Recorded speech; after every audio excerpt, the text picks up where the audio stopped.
Hello viewers, I am Dr. Ashmi Ravi. I am going to talk about theories of motivation. What is motivation? Motivation is any force that prompts and influences behavior. It is a compulsion that forces us to act in a particular way. We can divide motivation theories into content theories and process theories of motivation. Content theories of motivation. So basically there are four content theories of motivation.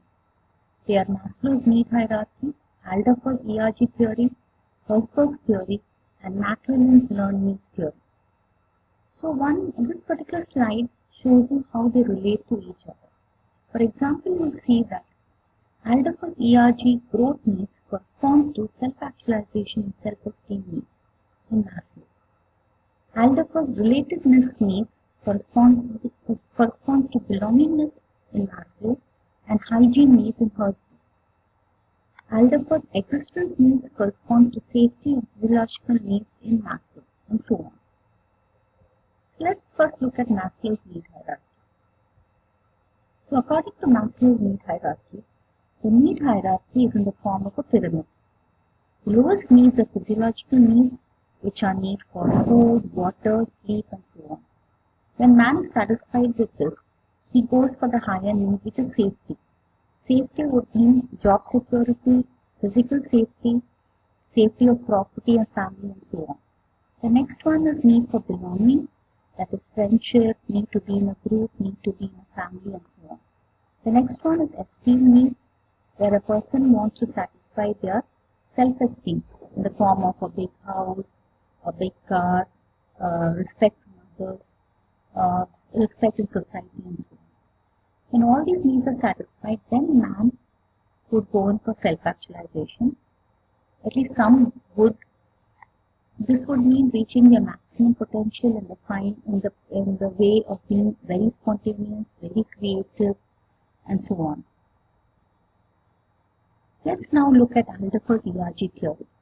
So Aldorf's ERG theory looks at existence needs, relatedness needs, and growth needs.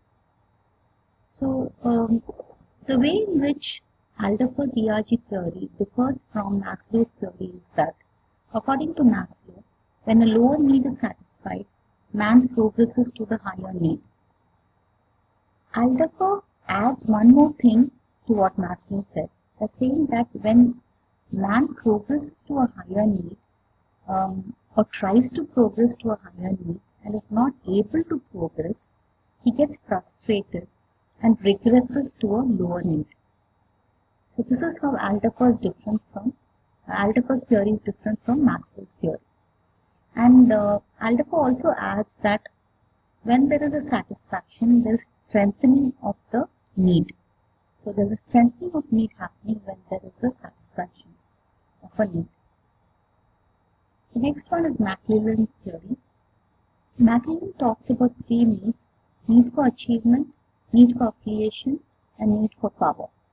So need for achievement is where a person wants to achieve something, a particular goal. Need for affiliation means need to be with people, need to have friends, need to interact with people regularly. And need for power is need for power and control. So entrepreneurs are found to have high need for achievement. People who would love to work in a job with others, with a lot of people around them, are generally people with high need for affiliation. People in politics are found to have high need for power. Herzberg's two-factor theory. Herzberg talks about two sets of needs: the hygiene needs and the motivators. Hygiene needs are needs that if they are absent, a person is dissatisfied. But if they are present, it does not mean that they are motivated. It only means that they are not dissatisfied. So generally hygiene needs are needs external to the job, like good food, good environment, good ambience, and so on. But what really motivates people are not hygiene needs. What motivates people are an interesting job, a scope for advancing, and a scope to have challenge in their job and so on. So the implication of content theories is basically that reward systems would differ from employee to employee based on their needs, and generally financial rewards are external to the job and they do not satisfy the higher needs. They satisfy only the lower needs or the hygiene needs. So what really motivates people is the job itself, having a challenging job, giving them scope for growth, and so on. Now let us look at the process theories of motivation. There are 4 process theories of motivation: reinforcement, expectancy, equity, and goal setting. Let us look at the reinforcement theory. Basically, the reinforcement theory talks about positive reinforcement and negative reinforcement. So when there's a situation, the employee responds in a particular way, which is behavior. So the consequences of the behavior may be either rewards, punishments, or removal of reward or removal of punishment. So this will influence the employee's future behavior.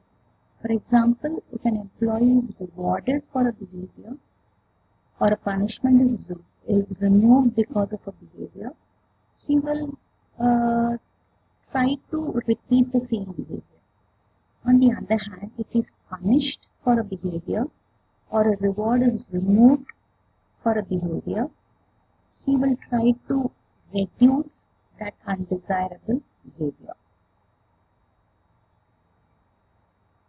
So rewards, according to reinforcement theory, can be extrinsic or intrinsic. Extrinsic rewards are external, like money and so on, whereas intrinsic rewards are the job itself, so making the job more enriched, making it more challenging and interesting.